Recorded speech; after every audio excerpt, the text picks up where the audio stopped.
Hi everyone, welcome back with another video of Excel tutorial series. In this video, we will be creating a real-time dashboard using pivot tables and pivot charts in Microsoft Excel. We will be using pivot tables and pivot charts to make the real-time dashboards, and we will combine pivot tables and pivot charts with the use of slicers, and this is how a real-time dashboard will look like. Our dashboard will be looking like this. As you can see that there are some slicers and it is the real-time dashboard. If I click on 2013, the dashboard is updated and it will give me the information about the sales which were performed in the year 2013. And I can choose a month as well. If I want to choose the multiple months, I can do that as well, like July, August. I can choose a specific region as well to filter the data. As you can see that the dashboard is dynamic. You can apply filters. The data will change within the blink of an eye. Now we will try to create this dashboard from scratch. I've opened up another Excel sheet where I will try to recreate this dashboard to show you how actually it is performed. First of all, I will rename this sheet and I will call it as data. Then the next step is that I will click on any cell and I will then click on insert and then pivot table. It will select the range for me automatically, and now I will click on new worksheet and then I will click on OK. Excel opened up the default pivot table for me. The first pivot table I need to create is for sales representative. So I will rename it as sales representative. Now I need to choose sales representative. It will go into rows and then I will click on sales value. Now, as you can see that it is showing me the sum of sales value for each of the sales representative. I will try to modify this one. I will just drag the sales value once again here. Then I will click on value field setting. Then I will click on count. Now you can see that it is showing me the sum of sales value for each of the sales representative and the count of sales as well. I will add another sheet here. Let's try to arrange this one. I will rename the sheet and I will call it as dashboard. Now I will add 3 more pivot tables for region, industry and brand. So to do so, I will go to insert and pivot table and I will click on OK and new worksheet. This one is for the region. So I will click on the region and the sales value. It is showing me the sales value for a particular region. I will right click on this one and I will call this sheet as region. Similarly, I will add another pivot table for brand. So to do so, I will just click on insert pivot table. Again, the same step. I will select the brand and I will select the sales value. This one is showing me the sales value for the particular brand. So now I will just rename this sheet and call it as brand. Now one more pivot table I will add, which I will call it as industry. So to do so, I will just go back to the data, click on insert and then pivot table and I will click on OK.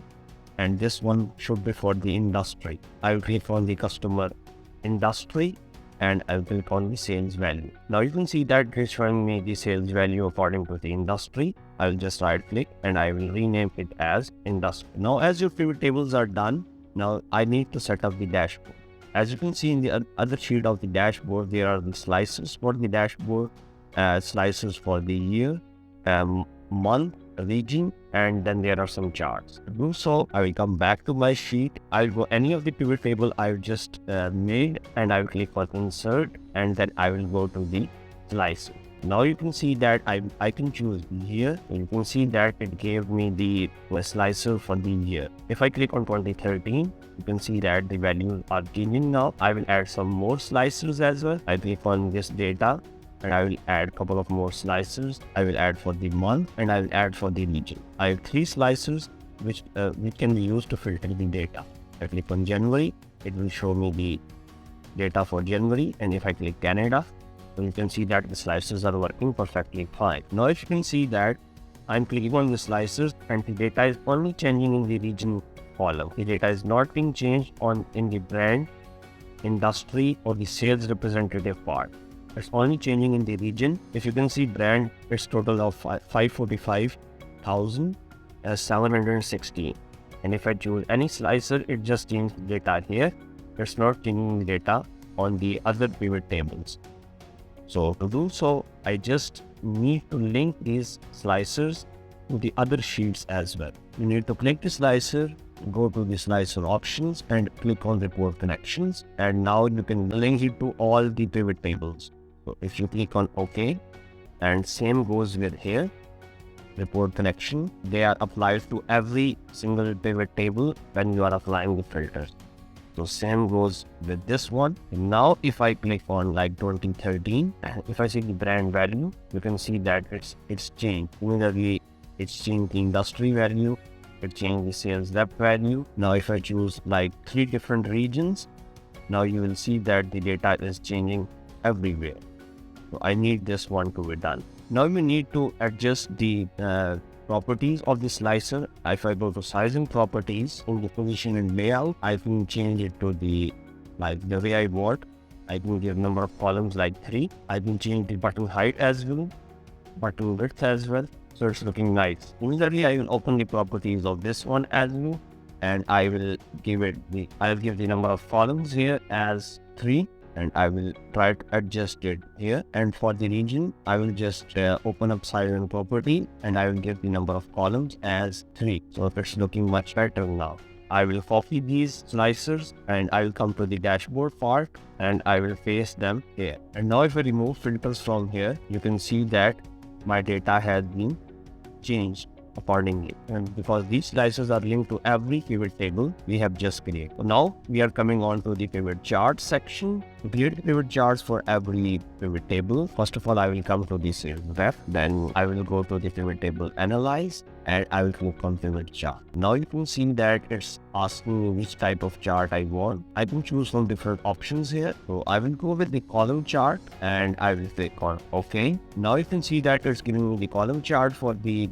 sales rep pivot table. Now you can see that it's giving me 2 values, one for the sum of sales value and other for the count of sales value, but I want count as a line.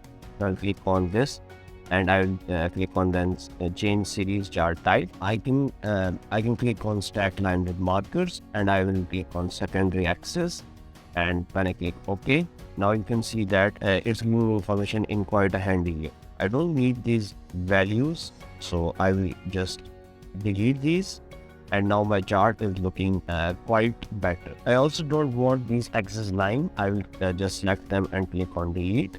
And to delete these things, you just need to click on the chart and go to pivot chart analyze and just uncheck the field buttons, hide all, and now you can see that my chart is looking much better. I'll just copy this chart and I'll go to my dashboard section and I will try to place this chart here. So now you can see if I just click on the slicers, my chart is changing. Immediately I want other charts as well and just try to make this chart much better. I'll just merge this column. I'll add chart here, and then on the top I need to give a heading. I'll just merge this one and I'll give it as heading sales rep performance and value, and now it's looking much better. And if I click on slicers, my data is changing accordingly. So for the next chart, for the industry, I'll just click on this one, go to pivot table analyze, I'll go to pivot chart, I will select the clustered bar, click on OK. Now you can see that my data is showing in the form of clustered bar. I'll just delete this total and I'll just go back to pivot chart analyze and I'll hide all the 3 buttons, delete this total. I will modify the colors and then I will copy this chart, come back to the dashboard, and here I will merge these cells and I will paste my chart here. I will call this as sales by industry. Just change the color of this one. I'll give it as black. If I remove all the slicers, you see what information it is giving. Now I'll try to create a chart for the brand. I'll click on this one, go to pivot table analyze, then I will click on pivot chart and I will go with the area chart. You can try different charts as you like. So I'll click on OK. So I will try to remove this total. Then I will just go to the pivot chart, analyze. I'll hide all the pivot buttons, get rid of this total, and just change the color. I'll just copy this chart, come back to my dashboard, paste it somewhere here. I'll just copy this entire section, paste it here. Then I will cut my chart from here and I will paste it here.